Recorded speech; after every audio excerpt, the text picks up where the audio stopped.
Of course, the big case right now, the big story right now is this issue of the bomb going off in Floyd and a package. So what do we know at this point? That a CO, corrections officer, went to the front of his house to the mailbox, and there was a package that had been dropped off. The package exploded, and he, I believe, is still in critical condition. The governor was in town yesterday, was in Syracuse at Upstate Med. And, Christine, what do we know as of this morning? By the way, we will be talking to the sheriff, who will be in studio in just a few minutes. I am actually going to defer to the sheriff because the information that we have is really from the sheriff's office this morning. Based on, he was the CO who is not being officially identified, lives in Floyd, went to pick up the package, just as you said. He has severe burns and is being treated at Upstate Medical. His condition went back and forth from serious to critical over the weekend, and they don't know if it's work-related. I think that the unofficial assumption is that it is somehow work-related. But then there was another suspicious package over the weekend in Verona, and I don't know what happened with that because they stopped talking about that. So I think the other question that needs to, and this is what I'm hearing, and we can maybe confirm that with the sheriff here this morning, is the design of this explosive. So is this something that was put together by a hack, or is this something that's very sophisticated? What I'm hearing is it was very sophisticated, and that's scary, right? I mean, where did something like this come from? And we'll have to wait to hear from the sheriff. And the governor yesterday saying, be cautious, don't jump to conclusions. But I think that people are a bit on the nervous side right now, and especially if you're a corrections officer or a family member of. People are certainly nervous.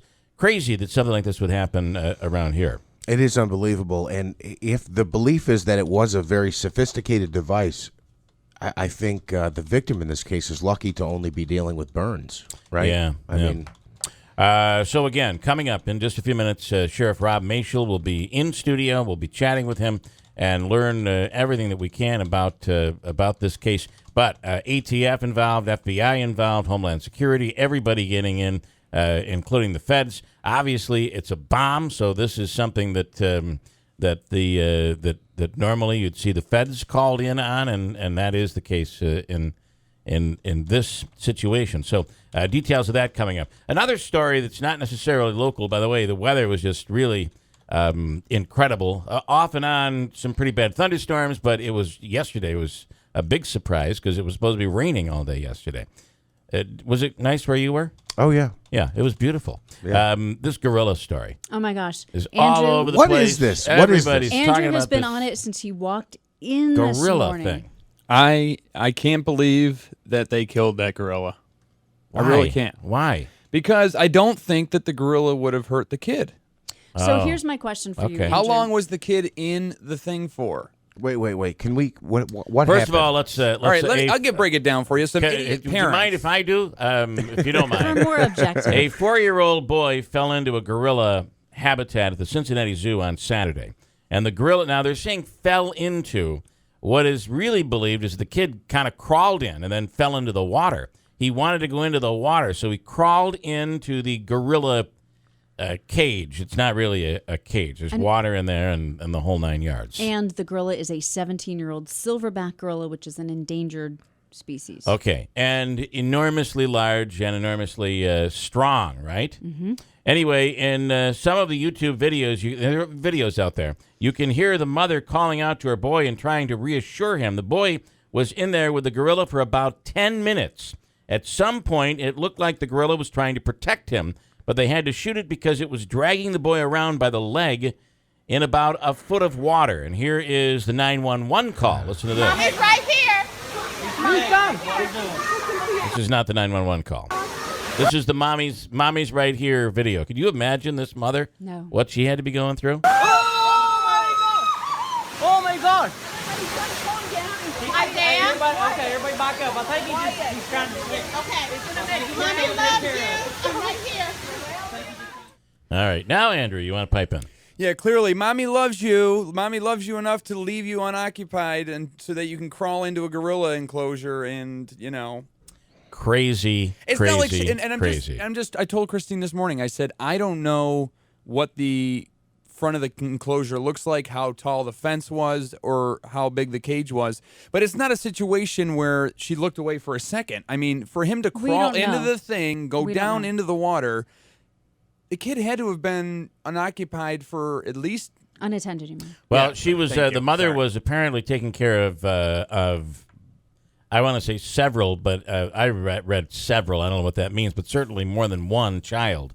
So the kid kept apparently saying, "I want to go in. I want to go in the cage," and the mother's like, "No, you can't." This is what some of the witnesses were saying, and she turned around, and sure enough, there he is. He went in the cage and fell into the water. Mm-hmm. So, any thoughts on?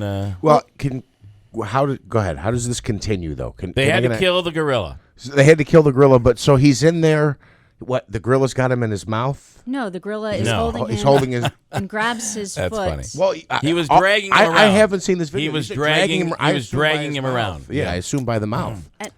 Right. He was holding his foot, and when he dragged him, the boy kept going under the water. It was in a foot of water, apparently, and so Magilla Gorilla is no longer apparently because they had to shoot and kill him. So Andrew's against it. There were a lot of people up in arms over the killing of this gorilla, but yeah, Andrew. And one other unpredictable factor is too, and So I use this argument too. Let's say that gorilla has the So it's kid an in the arm, and argument. the gun goes off, and he's just at the same time swings the kid up, and they shoot the kid. Yeah, anything could have happened, Christine. I'm obviously not going to give an opinion on this, but I will say that a couple of things need to be noted. Number one, zoos need to have better protection so that The children kid can't never find- should have been able to get in. The parents should have been watching. The kid never should have been able to get in. The kid never should Yeah. have been able to get in. Two, to those who say that there's a problem with the gorilla being shot, I ask only this. If it were your child, Andrew, and I asked you this and you didn't answer, if it were your child, would your opinion change? And if the answer to that question is yes, then you can't have a strong stance that you don't believe that the gorilla My should kid have would been shot. never end up being First in of all, that the The enclosure. question, Andrew, is not if that would happen. There's one thing that you have no idea about because you're not a parent, Andrew, is that just when you think you have everything under control and your kids are, I'll give you an example. No one is more careful than me and my wife when it comes to our kids. We're at the Baseball Hall of Fame, and the parade is going through.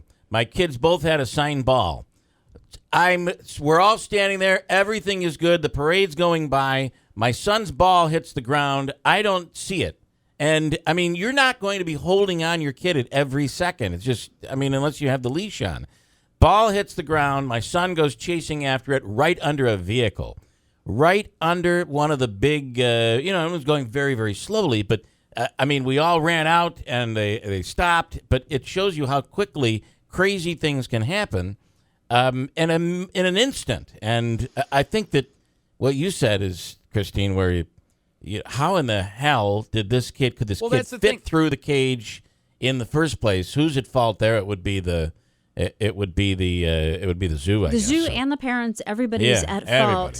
But if you think that gotta the gorilla, kill it. Gotta kill it. Yeah. Jack Hanna. What do you think he said, Andrew? Remember Jack Hanna? I know. Yeah, he's on actually Talk- before us on FXV. Talked to CNN and said that the killing of the gorilla was the right decision, and it really was. When I first saw him jerk that child and go through the water with it, why is he doing that? Because if you look at the face on this animal, and you know about gorillas, that's something you don't want to see in a silverback gorilla. Trust me. These animals, I've seen a gorilla, a big silverback like this one, take a coconut. You know, a green coconut, takes a hatchet to open it up. They can squish it like a marshmallow. That's pretty big. And So here's the thing. We take this endangered animal, we put it into a cage, we let people watch it, and then some idiot mother lets their kid crawl in there, and then the gorilla gets killed. I'll let it all stand on that. I don't think I have to even respond to your comments. 6:21. We'll come right back here. Let's get into the big issue of the day. Andrew, we'll talk more about it. We will. The big issue of the day is the sheriff is standing by. He's coming in studio. Of course, a bomb of all things going off in Floyd. A corrections officer at his home is in critical condition. This is a very scary story, and we're going to find out everything we can find out with the sheriff coming up next in 2 minutes on WIBX.